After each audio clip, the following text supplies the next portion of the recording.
actually have a current plot map of things have died and that things have been moved in and placed in, and we don't have a current plot map, so I can't actually tell you what all the different varieties are. There's probably 8 or 9 different varieties out here. You can judge it somewhat by the time of bloom and things. Patriot is one of your earliest bloomers, and things like Jersey and that come on later. Those would be later bloomers. This is kind of the dividing line. Those 7 rows that way were actually pruned last February in 2012. They didn't have their winter pruning this year, but we'll show you how you would treat that. This is what that looked like before it was pruned properly. Thing to kind of look at here is as you look through this planting, you see a lot of really thick, woody looking stuff that has a lot of lichens growing on it. This tells you that this material has been here a long time. What you're getting here is a plant that's putting on a lot of wood. It's not putting on berries, it's putting on wood. It's getting a thick woody stem. You really don't want to grow wood in blueberries, you want to grow fruit. Unless you have some particular desire to grow blueberry wood for whittling or something. But ideally, your most productive canes on your blueberry bush are going to be your 3, 4, 5, and 6-year-old canes. Much beyond 6, that's when they start getting like this real thick and woody. They're putting on more wood than they're putting on fruit buds. So what you really want is a combination of age of stems coming out of your blueberry rootstock. You want 2 or 3 stems that are the new sprouts every year, 2 or 3 that are a couple years old, 2 or 3 that are like 4 and 5 years old, and then a couple of your mature stems. And then every year, if you're on a 4 or 5 year pruning cycle, what you do is you cut out 20% of that bush every year, and that way you're always rejuvenating, so you've got a nice age progression in your stems that way. You can cut out about 20% and not really damage the plant by any conceivable stretch of imagination. That's why we look at a 5-year pruning cycle, and that gives you your 5-year age canes that you've got out there. You know, there's nothing magic about a 2-year-old cane versus a 3-year-old cane, so you don't need to tie strings on them to keep track of what year they are. But you can tell just by looking at them that something is new growth versus old growth. When it's starting to look like this, it's got some serious problems. If you have a really old planting, a good blueberry planting will last you 40, 50, 60 years. I mean, it will, if it's on the right site, no major problems, and you keep it healthy with proper fertilization, moisture, it'll last 40, 50, 60 years.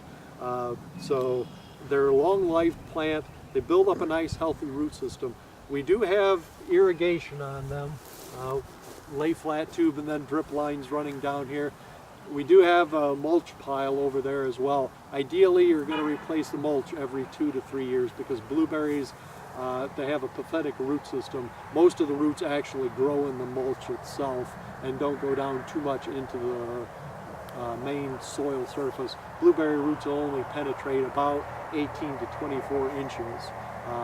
They're just very pathetic things. It's almost an embarrassment to call them a root system, but that's what they do.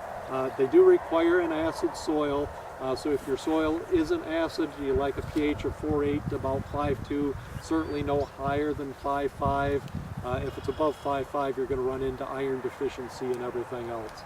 You can treat that with a foliar application, but the plant isn't going to be healthy.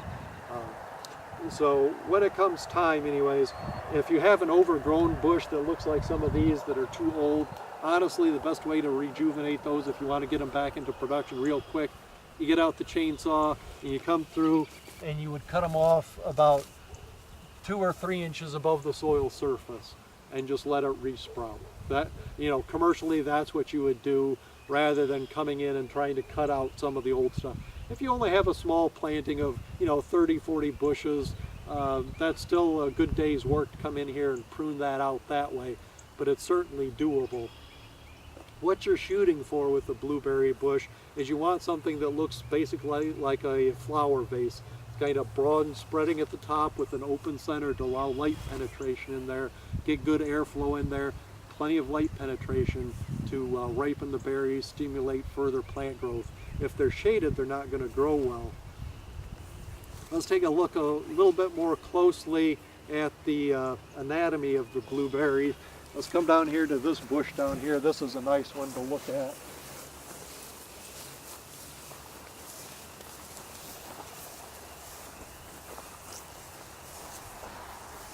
Looks like somebody might have done what you just said. Yep. 3 years ago. These were done last year in the February of 2012. We went through and we pruned out those to try and rejuvenate them back to where they needed to be, because they were looking like that, far too much woody growth and things. If you look at your blueberry stem, there's basically two kinds of bud on this stem here. There's these great big fat round things on top. These are your fruit buds. And then here along the stem you've got some small leaf buds. These are where your fruit is going to come from. When these open up, these are just starting to open up here, and in each side of each fruit bud there's 5 to 8 flowers within that. So each one of those flowers will produce a fruit.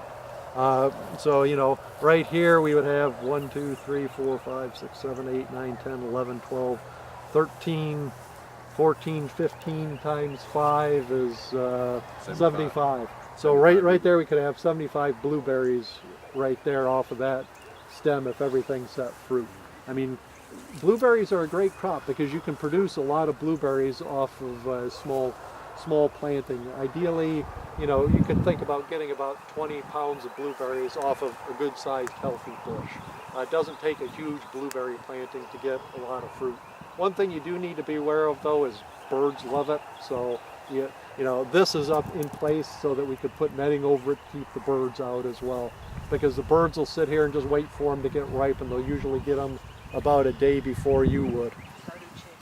Yeah, chickens like them too. Oh yeah. Okay, so this was done a few years ago, and what you'll notice too is different varieties here. This one didn't send up nearly as many new sprouts as this one did. They're different varieties, so there is some differences just in variety and how prolific they are in sending up new sprouts as well.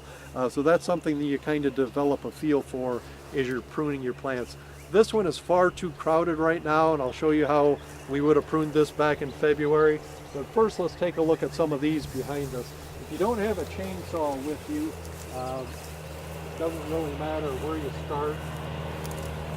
But something like this, there's only a couple of buds on here.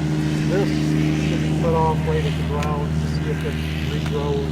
If not, it probably needs to be ripped out.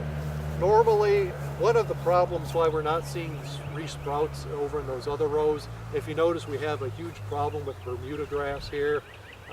It's just incredibly invasive. We don't have money to put down the herbicides and the labor and everything else. Because we don't sell these or anything else, we can't really justify that expense just to show this is what they would look like if you put everything down. But that's part of the reason why you're not seeing as much sprouting over there. If we wanted to really bring this one back though, we would make sure that we kept all the weeds back, and cutting that back, as long as there's some dormant buds down in here, they should still re-sprout. This is one that we could start on right here. Everybody's got their own favorite.